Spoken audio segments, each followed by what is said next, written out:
Hey guys, this is going to be my review of episode 12 of season 3 of Star Trek Discovery.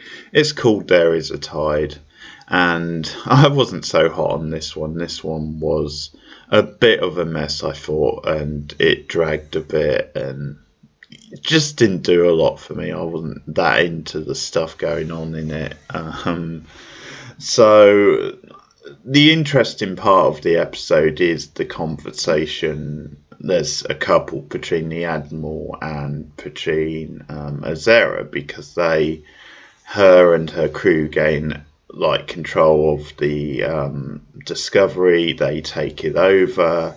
They arrest the rest of the crew, and they're heading towards Starfleet. Obviously, as a ruse, pretending that they're Discovery, and the Admiral sort of slowly works it out. But anyway, they're sort of waiting for them, and they kind of beam them on board. Once the Sarah says we're holding the crew of Discovery, hostage and what have you, and that we'll negotiate if you give us what we want, then we'll release the Discovery crew. But all this leads to a conversation with the Admiral where Asara proposes, hey, why don't we form an alliance? Why don't we come together? That being the Emerald Chain and the Starfleet. And she points out the benefits to sort of both sides.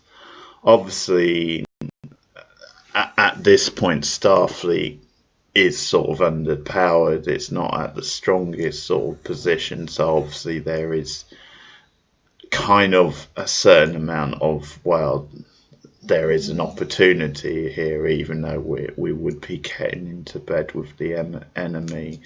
And it sort of dives into the politics, which often we can see on Star Trek, and there's certain compromises that are raised and issues and just back and forth, and the Admiral for his part tries to get Asara to sort of face up to her past her past sort of evils, to say, well, if you face a trial, or if you at least fess up and accept a penalty for them, then we can maybe do business together, we can maybe work together.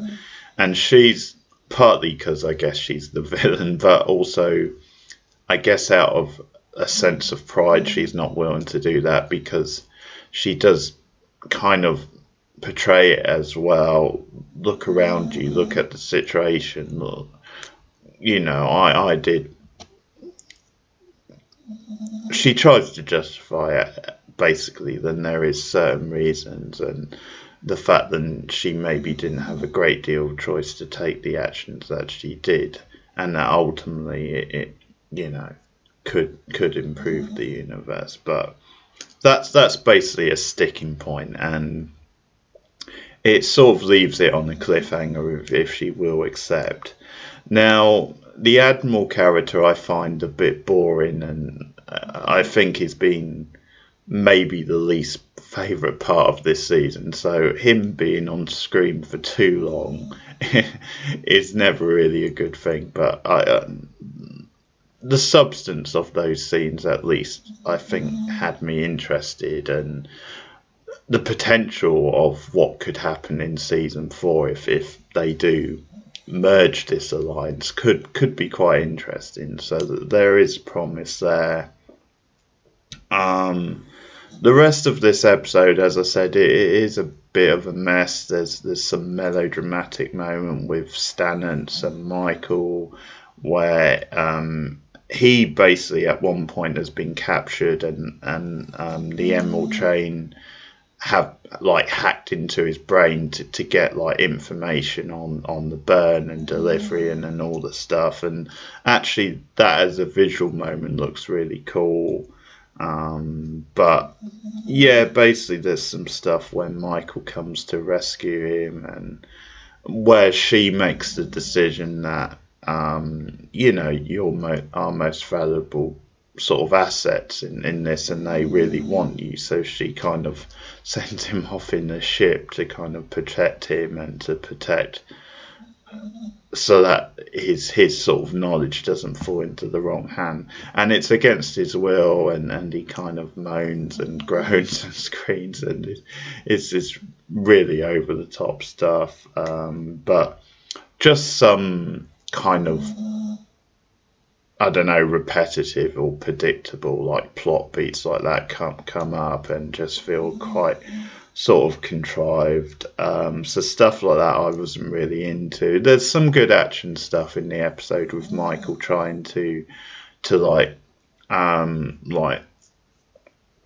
sort of break down sort of just disarm like the sensors of like the enemy of the Admiral train, so that then the ship can try and get back online, and then that action stuff looks pretty good. But yeah, it's not a great episode. We see the return of the character who was in, I think it was the second episode when they were back on the planet, and it's when they'd first arrived in this time zone, and he was like a sort of a tyrant type character, and I quite like the actor. He does a pretty good job. He returns here, under orders from Azara, and sort of to guard like the Discovery crew, and to sort of work as like sort of like a tech guy. But did we really need him? I mean, the actor does a pretty good job and what have you, but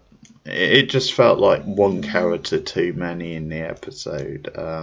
So I don't know if he really served that much of a purpose. But yeah, this episode felt a bit flat to me overall. Not the best of the season, but one more episode to go, so hopefully it'll go out on a high. It's certainly going to be very interesting what they do in the finale.